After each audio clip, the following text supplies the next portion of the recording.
Welcome, everyone, one and all, on this beautiful Saturday morning after a snowstorm to D20 Live and I have a PowerPoint presentation. Is it up? Yep. Perfect. D20 Live's Intro to Tabletop RPGs, presented by D20 Live, this is mostly me for this, but thank you all for coming out. What's going to happen today is that we're going to go over some categories with you on the basics and introduction of tabletop role-playing games.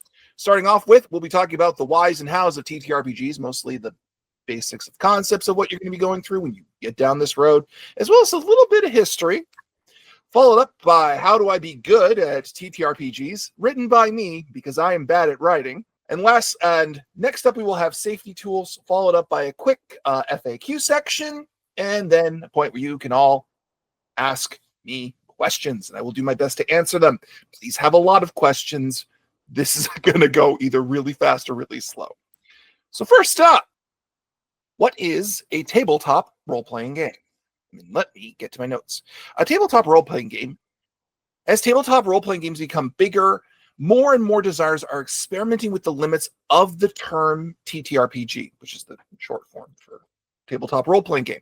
But at its core, a tabletop role-playing game is a simulationist game where you take on a character or a group of characters and resolve conflict with some kind of resolution mechanic, mostly by rolling dice and applying numerical values known as stats to affect that roll to determine the outcome. There's usually a group of about 4 to 6 players led through a scenario by someone called a game master who comes up with encounters and plot and things like that. And they're called that because Wizards of the Coast likes abusing copyright law. How did a tabletop role-playing game? You see, a side goal of me during this presentation is to get my co-presenter and host of this event to laugh audibly during the shot. We're going to see if we can get that going. How is the chat doing, by the way? Good. Everyone's like, good morning, good morning, good morning. Wow, they have more energy than I did this morning when I woke up and made a creaking noise, not unlike a door in a bed in house. I didn't watch Nosferatu last night, no.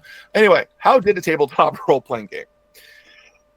More accurately, how did it come to pass? Well, long story short, Dave Arneson uses Gary Gygax's rules for medieval wargaming called Chainmail and created a role-playing experience with Gary. They created a type of game where players controlled one character in a fantasy setting who would improve their skills and become stronger over time. There is a lot more to this history because what happened was a company was founded by Gary mostly, called Tactical Studios Roleplay, or TSR, and it went through arguably one of the most tumultuous and controversial periods in tabletop role-playing history. But in order to fully understand that, there are multiple books that you can read on this subject, and that in itself would be its own presentation. So go check out Designers and Dragons 70s edition if you want some information about tabletop at that time. Really good read. Don't read it if you're really depressed, though, because you'll get real sad about how everything goes down for everybody. I love how you have no idea how sad this book is, and then you're probably going to go read it, and then it's going to be, oh no, he was right. Up next. Where is a tabletop role-playing game? More accurately, where can you find one to buy it? Thankfully, this is not 1996 anymore, and you no longer have to go wandering into a hobby shop and try and find things. Most tabletop role-playing games have various online stores that you can interact with. Stores like Drive-Thru RPG actually have massive libraries full of classic tabletop role-playing games in PDF and sometimes on print-on-demand form, as well as modern, up-to-date stuff coming from independent designers as well as major publishers. If you really like especially independent role-playing games, you can go to websites like itch.io and find entirely new scratch-built systems that have been designed in game jams and things like that. And there are actually multiple sales going on for special causes throughout the year at that site. So I recommend checking that out if you really want to jump out of your comfort zone. Of course, any local hobby game store that sells your favorite card game will have tabletop role-playing games, and not just 5th edition Dungeons & Dragons, although I think we're on 5.5 right now. You can actually speak to your local game store not only about using buying materials there, but also using their play spaces for your tabletop hobby. It's just a matter of setting up and letting people know. My notes moved over. Life goes on. How do I TTRPG? First of all, typically, players receive or build a character to play as. Now, when I say receive, it means either the game master will make you a character, or if you've bought a pre-built module, which I will cover a little bit later, they will come with pre-built character sheets, so you can just start up. What is a character sheet, though? A character sheet is a set of rules or instructions that allow players to have special abilities as well as numerical values or stats to help influence dice rolls. The general rule is that if something your character can easily accomplish, like looking around the room for obvious information or opening a door, you don't have to roll dice for that, but it's a nice little, the sheet itself is a nice little crib sheet for you to look at while you're playing. However, sometimes in tabletop, there are situations that will come up where the possibility of you failing at doing that thing will occur. When that happens, you have to roll dice to see, typically, to see if you do. This is things like finding hidden items or lifting a heavy object that might break your back. You have to roll to see if you overcome your chance to fail. How do you roll dice? Do you just grab it and then roll it? Is this a quick trick question? It is not a trick question, but there's more to it. Not specifically. I should clarify that in future drafts of this. I don't specifically refer to the mechanical process of picking up a dice and hurling it at a table, but more accurately how dice rolling affects the game as it plays. Let's get the bullet point up. First of all, you would start off. Now, there are many ways to roll a dice, but typically, the vast majority of popular hobby games you'll play, you'll roll a single dice, a d20. You will add modifying numbers like how strong you are or how well trained you are in athletics, or if you have any weaknesses like a bad back or you're horribly cursed by an ancient witch that you mouthed off to one time and your wife is the DM and she's got a memory like a steel trap. And you compare that, add those numbers together and see if you hit the target number set by the game master for how to overcome the challenge. So let's say the game master set the challenge at, it's going to be a 10. You have to roll a 10 or better collectively to get over that, to succeed at this challenge. You would roll your dice, add any modifiers like for strength or whatever the skill is appropriate, and go. I made a weird sound effect there with my mouth. Please let us move on to that. And lastly, you pray. Because the dice gods are fickle, they are mean, and they will take from you the things you have. And you will watch your character whom you love, who has been doing really well for 5 sessions, fall down a stairwell and get lit on fire. And everyone will laugh. It happens to all of us. It's not a big deal. How do I build a character? Building a character in tabletop is as diverse as there are tabletop games, but you can typically break them down into 2 categories. And those categories are, first of all, class-based. Well, class-based and point by, I'm going to go over class-based first. In a class-based system, you pick a starting species or ancestry or background and match that to a career profession you've chosen. So you could be something like a dwarven fighter or an elvish wizard or an upright bear covert ops specialist. Oh yeah, that exists. It's in Starfinder. You're welcome. But these are specified guidelines that will structure your character down a specific path where they will have certain things that they will excel at and certain things that they won't. Depends on what it is situationally. It's meant to make things a little easier for the player. The other one is called point buy, as I said. In point buy, players spend a type of character creation point currency to raise stats and buy abilities that they enjoy. This allows players much more freedom and customization, but also provides less guidance. So you can very easily build whatever you can imagine within that system, but you might have things that feel very disconnected. So now keep in mind, these are 2 very broad categories that have a lot of mixing of elements in them. I'm just grouping it like this so people understand it. Next slide. How do I be good at I have no one to blame for this but myself. I wrote this. I did that on purpose. And I know I did it on purpose because it's me. I know because my wife looked at me when I did the slide. I'm like, I'm sure it's going to go over great. And she gave me a look of, okay, like you're not going to laugh at it. A TTRPG is a fluid experience with you and 4 to 6 friends, depending on the game. Good isn't really a label you can put on that experience. You can just as easily create an epic adventure that could fill a series of books with pages and pages of research and made-up elvish history, as you could have a horny adventure that's resolved with shitposting and being snarky. Both are viable, as long as everyone is having fun. That being said, there are a few skills that common wisdom dictates are nice to have around the table. First of all, communicate. Listen, this is a game where 90% of what you do is done by telling people you do it. You're going to need to learn how to communicate. That also means learning when other people want to talk, looking for visual cues, and communicating what makes you feel good and what makes you feel very uncomfortable. Now, as I say that, I understand completely that there are people watching this that likely have communication challenges.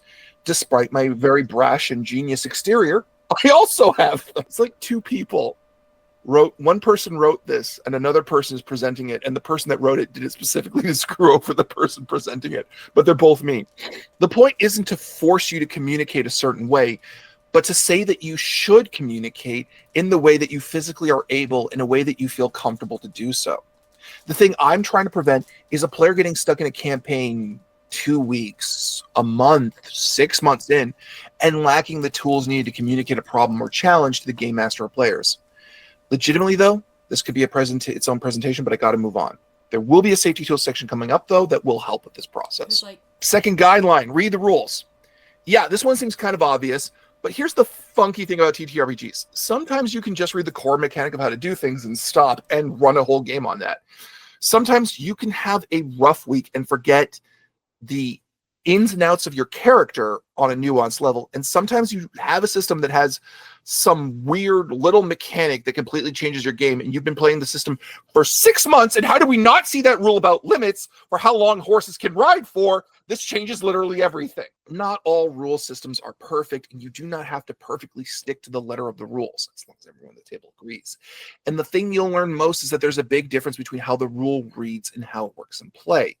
But having an understanding, maybe making a crib sheet for yourself, or even just double checking with your fellow players about what you need to do things helps. And lastly, you have just begun your journey. TTRPGs, like a lot of other games, are a skill you develop, player or game master. You are going to make mistakes. You are going to learn from them, and sometimes they're really going to suck because you were having a great time, then it happened. Be open that you are going to change. What you want in the game is going to change. What you want in your gameplay experience is going to change. That's okay. Be open, be flexible, and most of all, forgive yourself, and you will have a great time. Next up, How to Be a Good Game Master. This title was written properly. First of all, you are designing a game. You are not writing a story. Yes, I can see a lot of people who watch certain TTRPG shows are cringing at this one, but it is true. A good game master is not writing a story for one fundamental reason. You have a group of people in front of you called players who have this wonderful thing called free will. They can choose to interact and not interact with whatever they want. And you know what? That's a good thing. A lot of novice game masters get stuck in the trap of trying to script a lot of things before they go to create a living environment, ignoring the one fact about reality is that a lot of things we see and interact with only exist because some random person said, hey, what's in this place I know nothing about, and then went and put something there. Your players are the driving force of your game. Learn what they want, which pulls into my next point. What kind of gameplay experience do you and your players want? A story will naturally emerge as you play a tabletop game, but it will be influenced extensively by the gameplay. It's really cool if you want to write a story where the moral of it is seeking a peaceful outcome and that how that is better than violence. That doesn't work with 5th edition Dungeons and Dragons, where the majority of mechanics revolve around combat, which involves violence. So be aware of that. Before you start your game, don't even talk about what story you want. Talk to your players about what kind of mood you're going for and what gameplay they like in their games and how hard you and they want the challenges to be. And if you have players who say, I don't know, I've never played before, that's okay. Ask them what their favorite movies are. Okay, no worries. Or especially, what are their favorite video games? Take it further. Ask them what about those games they like most. Do they like Skyrim because of the story or the mods? Do they like Hades because of the horniness or because of the constant optimization loop? Do they like Elden Ring because they like exploring snippets of information, or they just like getting their asses kicked? I've described 3 different fantasy style scenarios, which while tonally can fit in one game, are radically different, and that helps dictate it. As you see how your players respond to challenges you create, you also learn what they dislike and what they loathe, and you can start creating enemies to oppose them through that experimentation. And as they remember things and recall moments and talk about your game, you will learn more and more about what to give them and what to take away to make a better experience. And if that seems like too much work, there's also pre-made adventure called adventure modules. An adventure module is a set of instructions and a rough plot with enemy encounters and challenges that's often made available to be purchased from most popular systems. They have different barriers to entry, and most of them exist to showcase elements of a game system you might not consider using normally in a game. A lot of game masters get the idea that once you have a module you've bought and paid for, you aren't supposed to change it. I'm here to tell you today that's a big lie. Fun fact, the narrative nature of humanity itself means that any retelling, no matter how faithful, is changed by the person who's telling the story. It's changed even more when you consider that there are 4 marauding psychos in your game darting their way uphill to victory. The best modules are a skeletal framework for you to add, change, and adapt as you see fit. My 2 favorite adventures of all time are Pathfinder's Kingmaker Adventure Path, First Edition, and the Great Pendragon Campaign, which covers over 80 years of history for you to play through. Both are mostly empty skeletons that let me fill in the blanks wherever I want based on what my players do. Lastly, not lastly, I have another point. If you are not creative, that's okay. A lot of game masters are not half-mad improv actors who love coming up with random plot lines. That is okay. There are countless resources online to help fill in through random tables what you run into, numerous descriptions from every GM guide you can name, and more than that, you can just tell your players that you're playing a more crunchy kind of game with less character interaction and more of a focus on mechanics. Heck, if you have players who like to act out scenes, there's no reason they can't play the non-player characters as well, or even invent details for the world they're playing in. Make the storytelling a mutual experience. Give them some rough suggestions and motivations and turn them loose. Don't have a big world-spanning plot? Your players will more than likely draw connections where you don't see them if they're creative and point them out to you, which you can then steal and pretend it was the plan all along. And if you don't know what to do next, ask. It doesn't have to be a big epic. It can just be you and your players coming up with things together. And as long as you communicate that, you're okay. Next up, how to be a good player. First rule. You always want to be a good You player. are not the big hero of the group. In every story, there's a leader. A King Arthur, a Malcolm Reynolds, Conan, Superman, blah, blah, blah. That main character who is the focus for an audience to watch and follow. In a TTRPG, that character not only doesn't exist, they shouldn't exist. TTRPGs don't have an audience that isn't an active participant, and among those that do, the best ones don't have a main character. You are both audience and player, so is everyone else at your table. Excuse me. Each person has the same perspective as you, and each of you deserve to feel your character acting effectively, making meaningful choices together, and assisting resolution. Your best is yet to come. A lot of players like to front load a lot of story before they start a game behind when they make a character.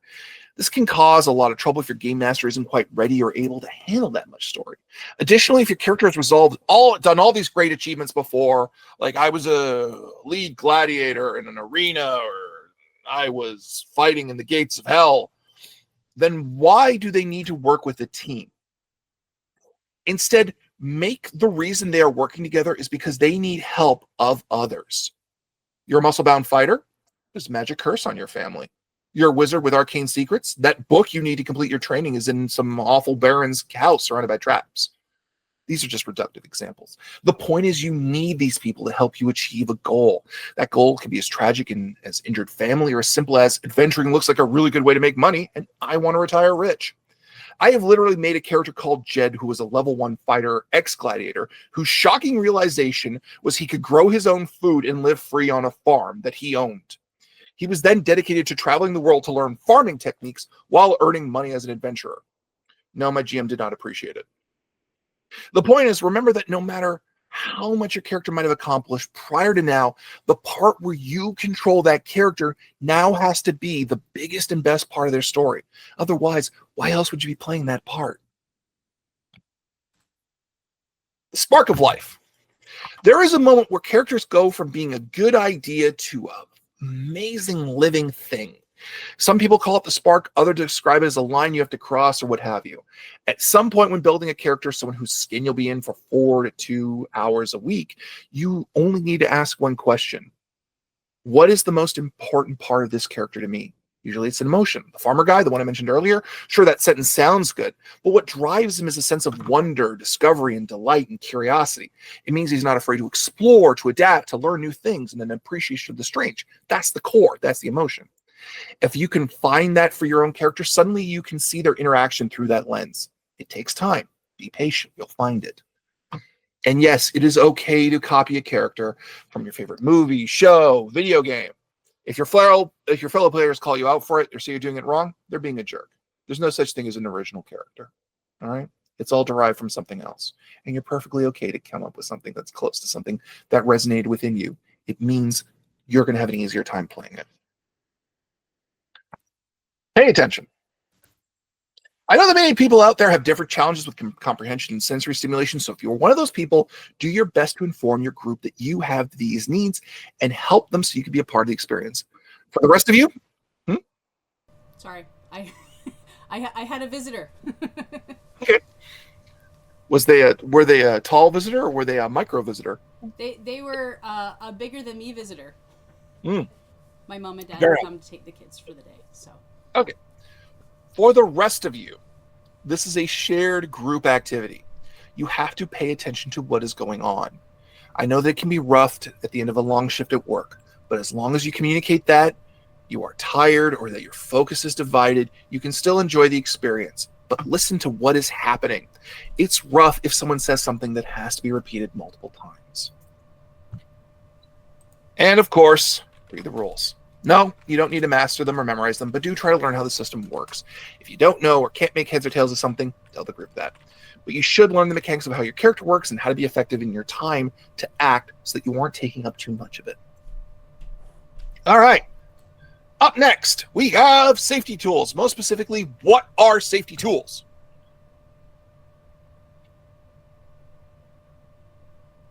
Safety tools are means for players and game masters to communicate with each other about subject matter that they might feel uncomfortable. For long-established groups, that's usually informal frameworks put in place over years of learning how to communicate with each other. But it never hurts to have a backup system that's in place if you're just not able to say what's wrong in an open conversation. And here are some of them. First up, the X card. This is the original safety tool. It's crude and it attracts a lot of criticism, but you can't talk about safety tools without it. The principle is that anytime a player can touch an X or make an X or enter it in the chat, either as a card or message or such, that is a hard call for stop within the scene that is occurring. In concept, the scene is supposed to stop or move on, and hopefully the person who uses it can offer more information. But as I said, get some criticism because it's just a hard stop without a lot of communication.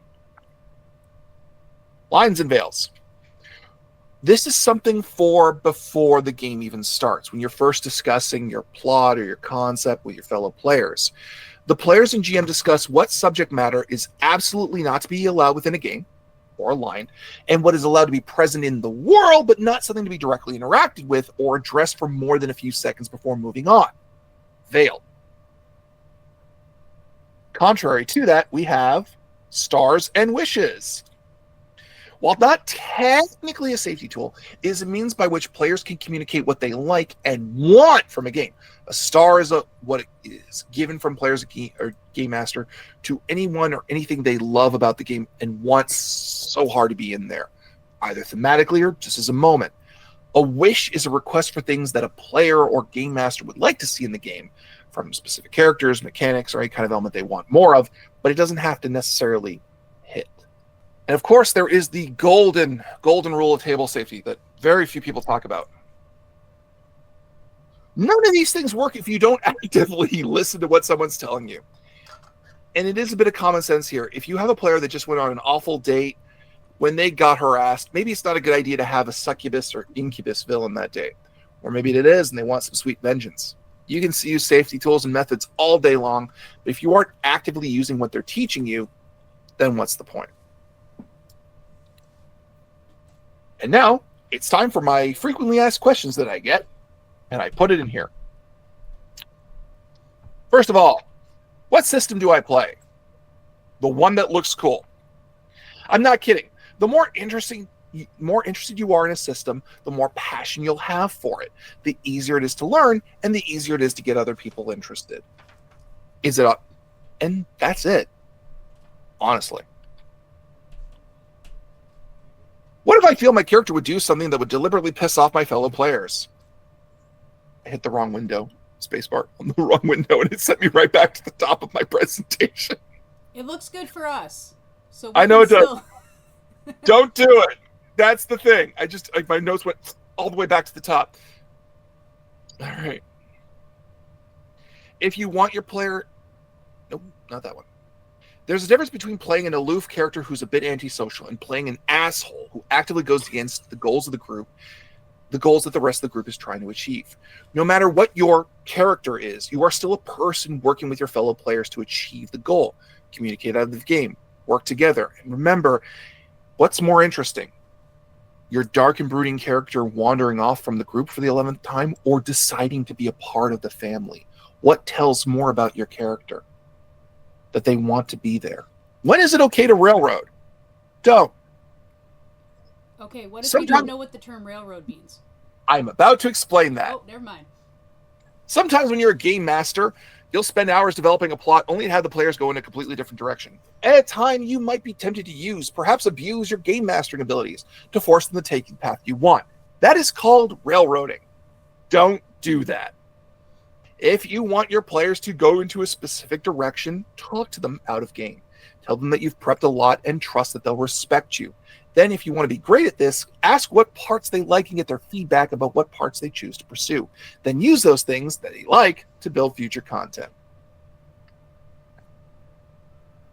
I just started GMing. What's a good way to practice? Short games. Before you launch your multi-year game with a group you've never played with, try running one-shots. These are games that typically finish the same session they're played, sometimes two. Learn who you like to play with and who you don't. Start rotating in and out players for different games. Try different systems even. Slowly find that group before you're willing to go on that big adventure. And last question, what if I can't afford the game? We have a link for that. There are countless cheap alternatives, free tools, and more for popular systems. 5e itself just made its entire SRD, which is System Reference Document, available to the public on Creative Commons, which means you get 400 pages of rules for that system for free. If that's not enough, we have this very spiffy QR code at D20Live of all the cheap and free stuff that we found that we like. And here is that QR code. So take a few seconds to take a picture of it, scan it in, and you will find a lovely Google PDF document showcasing a whole bunch of links to not just 5e tools, but every single free and fun system we found, both us and our community, and put it in one document. So enjoy. Also true. As someone who works in a library, it's very rare, but we do get supplements in there. I don't know what it is for most people's local library, but I live in a pretty dense city. It's mostly Dungeons and Dragons, though. So just a heads up. Any questions? Do you have any suggestions for people who are like scared to try it because they're worried they might kill their fictional character? My big recommendation is it depends entirely on the system you're playing, and how you play that system. Like for specifically, werewolf is werewolf. Are you talking about Werewolf the Forsaken from White Wolf? I believe so. It was a long time Or are ago. you talking about the Werewolf Mafia style card game? No. It was the Okay. White Wolf. Yeah, that's Werewolf by White Wolf is a pretty dangerous game, depending on which edition of it you're playing. Same with Dungeons and Dragons, depending on what level you're starting with. With fifth edition, a lot of people start at level 3. I don't. That goes against my philosophy, but it is what is done specifically so that they have enough power to survive those first few levels. I would recommend swapping to a system that has a far less fatal curve on it. Pathfinder, both first and second edition, are really good for that and that balance. Fate has very little character death. Oh my gosh, I'm trying to go down very low character death systems. Lancer, if you like giant robots, very, very hard to kill your character in that. But also communicate with your game master that this is a fear that you have. That you've made characters that you really enjoy, and you don't want to play a game where a lot of death is going to naturally occur. And there are systems out there where you can play a very powerful or very soft kind of role-playing game. One that comes to my mind is Burning Wheel or Ryutama, which are much more low-stakes, higher role-play games, but involve having you live a much more mundane life kind of thing. If you're looking for high adventure, if you're looking for high adventure and you want to have less death, I would recommend games where you have more power as a character. Things like Scion, Exalted, the most recent S edition just came out. Aegon, and yeah, Pathfinder. Any tips to find other players or groups? The great player group question is one that has vexed me and everyone I know forever, and it's the question I always get. And the reason why it's not in the FAQ question is because the standards on that frequently change. So what used to be the case was you would go to a hobby store, put up a sign saying looking for so many players. That, of course, comes with some safety concerns because you don't know what kind of people you're going to curate. It's the same thing with the old advice of going to a convention, signing up for a game. You, again, don't know what kind of people you're going to play with. Usually you get good people and you can have good experiences, but I've had my dice stolen. So it's why I kind of hesitate to recommend that. Yeah, I've had dice stolen while I was running a game at a con. I thought the background behind me was going to fall backwards. My best advice, if you don't mind playing online on Discord, is going to specifically a Discord community for the game system you want to play. Because that's a community that has moderators on it, community leaders in it. It's already self-regulating, and you're in an environment where you can say, hey, is this allowed, kind of thing. The majority of the tabletop spaces now that are curated on a Discord by the brand itself are specifically doing so that way it's forward and progressive and open to all. That's a big directive going across the board now, especially in the wake of certain elections. So take a step into a Discord, feel out the community. And if you're looking for in real life players, unfortunately, the best thing to do is start talking to your friends and seeing who's interested. The vast majority of people I have found in real life who can play don't realize they can. And it's by virtue of the fact that they have been sold a very curated image of what gaming, tabletop gaming is, and they don't think they're for it. And this isn't a new thing. This has been around since the bloody 90s. What has to be conveyed is that to me, anyone who plays a video game inherently is a TTRPG player at heart, because who doesn't want to play a game where there are no limits on what you can physically do and no limits on the choices you can make? I've never heard of anyone not wanting that experience. It's just a matter of selling that idea to your friends and saying, for a few hours, we can all screw around and do it. From there, you just got to find a system that's simple enough for your friends to pick up on so that they can play and then go. And it doesn't have to be the most common popular game. There's a lot of really elegantly easy games out there that are tonally very close to video games that your friends like playing. Although weirdly, I know a lot of Elden Ring players that don't like playing hard death TTRPGs, which is weird. During the COVID-19 pandemic, there was a surge of single-player TTRPG games. The most popular one is 1,000-Year-Old Vampire, where you play the life of a vampire going through history and all the stuff that happens to them. But there's a bunch of different ones now that have gone up since then, including, I think, one where you actually get to play the magical legendary sword, and it's all the stuff you go through, which I've wanted to check out for a while. And of course, there's choose your own adventure novels. Will you DM a kanji roleplay group? There has been a big talk of me DMing a fan interaction roleplay group for a very long time, and I have to say my own Discord has first dibs on that if and when it happens. There are various things that I have going on that kind of prohibit me from doing that. I very carefully curate my personal time. But what I may do in the future with certain charity initiatives that D20Live is working on is offer a session with me. But we'll see. So you mostly DM. Do you enjoy DMing or being a playable character more? They are two very radically different experiences. Because, okay, there is a very big movement now in the tabletop phase to make the DM a player as much as the other players are. I personally don't believe in that philosophy. I will get to your question because I got to explain it this way. Because I believe that the DM or game master has power that the players don't, and by having that power, they have the responsibility to curate it accordingly. As the DM, the advantage is if you ever get bored playing a certain character or you want to diversify your play experience, you can shift that by playing just a different enemy NPC. And if they die, there's no loss in that experience because you can make another one just like it around the corner that's a little stronger and more worthy of the players. Or you can make the same demon come back over and over again, but they just keep getting leveled up every time and they keep trying to kill the players and they keep failing. There's that too. But it allows you to just have different play styles within the system that you're using. Conversely, it's a lot more work.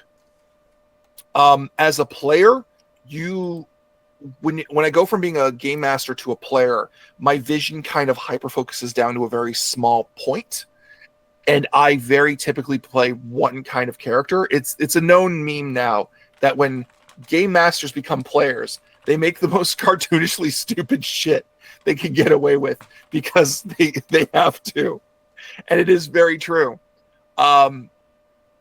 I find myself playing very ostentatious, very fun and dynamic characters that still succeed at what they do because I like to be an effective member of my table. But for the rest of the time, because I've been trained to be on top, I'm kind of just relaxing and listening and just being like, this is nice. This is nice. So that's sort of the difference, I find, is that you go from having a very broad range of options to play to having a very specific, relaxed window that you participate in. Do most of your, people looking to play and stuff like that, is in person better than doing it, say, via Discord or through another streaming service kind of thing to play characters? It depends on the person. For me, it does. Because here's the thing. There is a delay and a bit of barrier in Discord by virtue of going remotely. For some people, that's a very beautiful zone for them to live in. I am someone who feeds off of seeing people's interactions and emotions in real time. So it's very great for me to have people in person, and I wouldn't trade any of those experiences for the world. That being said, I've had amazing moments on Discord. And because let's be honest, if you're GMing on Skype, you don't know what you're doing.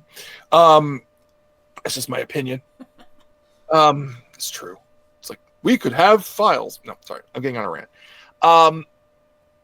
GMing remotely allows a larger breadth of digital. Here's the thing. GMing remotely taught me to use digital resources in a way that GMing in person didn't. in terms of adding in music and having peripherals and especially having my roles be visible through a tabletop roleplay interface. And then when the players could see what my role modifiers were, it helped them learn what my monsters and enemy NPCs were doing and what they were good at, so they could tailor their growth accordingly. And those have made my in-person game better as a result. So it's different. It's not necessarily better or worse, but each feeds the other, I find. Okay, comment or question. What do you recommend for someone who is not great with improvising? I have played TTRPGs in the past, but I'm not good at reacting in the moment or offering dynamic reactions versus my fellow players. You're going to want to crunch your rule system. That's going to be a lot better for you. And you don't have to role play spontaneously in the moment. A very big myth of the modern age of tabletop is you'll be surrounded by a lot of people who want to act, and they'll roll and they'll say, okay, well, role play it out, how it goes. You don't have to. The reason why you have a charisma roll or a personality or bluff roll is you can say, I roll this, therefore it works. GM, what flows? Or fellow players, what flows to make that argument work? Right? So even in the most popular systems we have now. That being said, crunchy systems which don't require as much role playing are any old school RPG, old school Renaissance style RPG. Things, let's see here. Lancer, you don't really need a whole lot of role playing. I'm trying to go through the list. Pathfinder 2nd is actually pretty good for that. 13th Age, I think, is pretty good. Yeah, I'm trying to think what else is on that list. Because not Fate, because Fate is very much a lot of role playing. Well, it doesn't have to be. I'm trying to think of other low role play games, because I play a lot of high role play games because I'm that kind of guy. Dungeon Crawl Classics weirdly is a low role playing game, but you'll get a lot of reactions out of it. Those are the ones off the top of my head. Have you noticed since the popularity of I'm really bad with names, so I apologize. All the big podcasts of people doing D&D and role-playing games and stuff like that. Have you noticed an increase of people who actually want to try it themselves? Now that it's become more main media a little bit than what it was? I do. The thing was, what happened, and I'm happy it kind of went out the way it did, is you had a huge, with the, let's say the names of games like Adventure Zone and Critical Role and eventually Dimension 20. Let's just be honest, it's who they are. Myself to a lesser extent. You had people wanting to jump into different tabletop, started to really flood into 5th edition. And the unique thing about 5th edition is that the holes within that system, where there were no rules, players role-play their way through. Which is why it became known as such a role-playing heavy system, even though it really isn't. 5th edition is not. And I make that argument very diligently to an empty hall, to which no one listens. I'm trying to be funny. You're being funny. Thank you. So there's that. What happened was, when Wizards of the Coast did what it inevitably does and pissed off the audience, two things happened. One, Wizards of the Coast started pissing off people, which you just have to Google Wizards of the Coast and controversy, and you can look that stuff up on your own time. And two, people got tired of playing 5e, and out of their own natural curiosity started branching out to different games and trying different things. And that happened naturally. And because of that, the second level of TTRPG podcasts, like One Shot Podcast, Glass Cannon, us, D20Live, who played different systems, went up in popularity. And when that popularity went up, other systems got more popular and came in too. So that's kind of how it happened. But yeah, especially since COVID, there's been a real big swelling of people wanting to play new systems. So why don't you tell us a little bit about D20Live? Because you didn't, really, for people who don't know what D20Live is. D20Live is a long-standing tabletop streaming comedy show run by myself and several friends of mine who are ex-improvisers and just people I play with. Our goal, and is and always has been, to showcase that tabletop role-playing is not a scary experience, but more importantly, that you are free and safe to screw up and have fun and do the things that are crazy and stupid. One of our revived, most fun games is a game called Video Game Expendables, where everyone plays a different video game character, and we traipse through different video game worlds as weird stuff crosses over to them. We recently did a game where M. Bison stole the Scribblenauts book, and it was just shenanigans the whole time.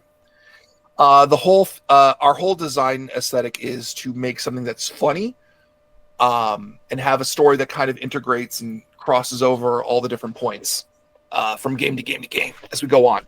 Our next game is actually a game going to be run by me tomorrow at 3:00 called Super Robot Wars, where everyone plays a giant robot from a famous franchise. Well, sort of. And we're going to be playing through the world of Gundam and crossing over to different giant robot genres for that.